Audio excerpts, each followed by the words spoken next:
Sensor বোর্ডের mother চুদ করে আজকে সোজা না করলে হবে না, শালা করে।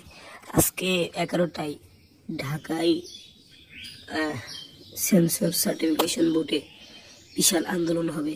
সেই আন্দোলনে আমরা সবাই উপস্থিত থাকবো, ঠিক আছে? এক দফা এক দাবি, পরপাতকে আনকাট রিলিজ দিতে হবে। কাল 10টার মধ্যে ঢাকায় উপস্থিত সাকিব আহমেদ, অর্থাৎ কালকে মানে আজকে সকাল 10টায় উপস্থিত আহ্বান জানাচ্ছি। লোকেশন হলো 112 circuit house route, Ramna, Dhaka 1000। এখানে যে ঠিকানা দেখছেন এই ঠিকানা অনুযায়ী সকলেই চলে যান। আজকে বরবাদকে আনকাট সার্টিফিকেট না দিলে পুরো সেন্সর বোর্ড বরবাদ করে দেওয়া হবে, পুরো চলচ্চিত্র জগৎকে বরবাদ করে দেওয়া হবে, ঠিক আছে?